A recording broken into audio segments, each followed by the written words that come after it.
بسم اللہ الرحمن الرحیم۔ السلام علیکم۔ امیر المومنین حضرت عمر فاروق رضی اللہ تعالیٰ عنہ جب شام سے مدینہ لوٹے تو ایک رات اپنی رعایا کا حال احوال جاننے کے لیے تنہا گشت پر نکلے۔ ان کا گزر ایک بڑھیا کے قریب سے ہوا جو اپنے خیمے میں بیٹھی تھی۔ آپ اس کے پاس گئے۔ بڑھیا نے آپ سے پوچھا، ارے میاں عمر کا کیا ہوا؟ آپ رضی اللہ تعالیٰ عنہ نے جواب دیا، وہ شام سے بخیر و عافیت واپس لوٹ آیا ہے۔ بڑھیا نے کہا، میری طرف سے تو اللہ اسے کوئی بہتر بدلہ نہ دے۔ آپ رضی اللہ تعالیٰ عنہ نے فرمایا، وہ کیوں؟ وہ جب سے امیر المومنین بنا ہے اس کی طرف سے ہمیں کوئی درہم ملا ہے نہ کوئی دینار۔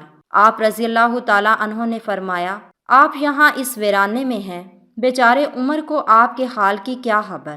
کہنے لگی، واہ کیا عجیب بات کہی تو نے، باخدا میں سوچ بھی نہیں سکتی کہ کوئی آدمی لوگوں کی گردنوں پر حاکم مقرر ہو جائے اور پھر اسے مشرق و مغرب میں رہنے والے لوگوں کی خبر نہ ہو۔ یہ سن کر حضرت عمر رضی اللہ تعالیٰ عنہ رو پڑے اور اپنے آپ سے کہنے لگے، ہائے عمر، ہر آدمی تجھ سے زیادہ سمجھدار ہے۔ پھر آپ نے اس سے فرمایا، اے خدا کی بندی، عمر کی طرف سے جو ظلم تجھ پر ہوا وہ تو مجھ کو کتنے کے بدلے فروخت کرے گی؟ میں اسے خریدنا چاہتا ہوں، کیونکہ جہنم کے سبب مجھے عمر پر بڑا ترس آنے لگا ہے۔ بڑھیا بولی، خدا آپ کا بھلا کرے، برائے مہربانی مجھ سے مذاق نہ کیجیے، بھلا ظلم بھی کسی نے خریدا ہے؟ آپ رضی اللہ تعالیٰ عنہ نے فرمایا، میں مذاق نہیں کر رہا۔ آپ اس کا دکھ اور اس کی مظلومیت خریدنے پر اصرار کرتے رہے، یہاں تک کہ آپ نے 25 دینار کے بدلے اس کا دکھڑا خرید لیا۔ ابھی آپ بڑھیا سے باتیں کر ہی رہے تھے کہ اچانک حضرت علی رضی اللہ تعالیٰ عنہ اور حضرت ابن مسعود رضی اللہ تعالیٰ عنہ آپ کے قریب آئے اور کہا، امیر المومنین، آپ کو ہمارا سلام ہو۔ امیر المومنین کا لفظ سن کر بڑھیا کے اوسان ہتا ہو گئے۔ اس نے یہ کہتے ہوئے اپنا ہاتھ سر پر دے مارا، ہائے میری کمبختی، میں امیر المومنین کو منہ پر گالی دے بیٹھی۔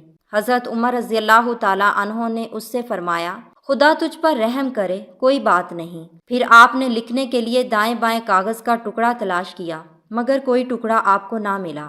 مجبوراً آپ نے قمیض کا ٹکڑا پھاڑا اور اس پر درج ذیل چند سطریں تحریر فرمائیں، بسم اللہ الرحمن الرحیم۔ یہ اس بات کی تحریر و دستاویز ہے کہ جب سے عمر حاکم بنا ہے اس دن سے لے کر فلاں تاریخ تک بڑھیا کے ساتھ جس قدر ناانصافی ہوئی ہے وہ عمر نے 25 دینار کے بدلے خرید لی ہے۔ اب بڑھیا میدان حشر میں خدا کے سامنے عمر کے خلاف کوئی دعویٰ نہیں کرے گی، عمر اس سے بری ہو چکا ہے۔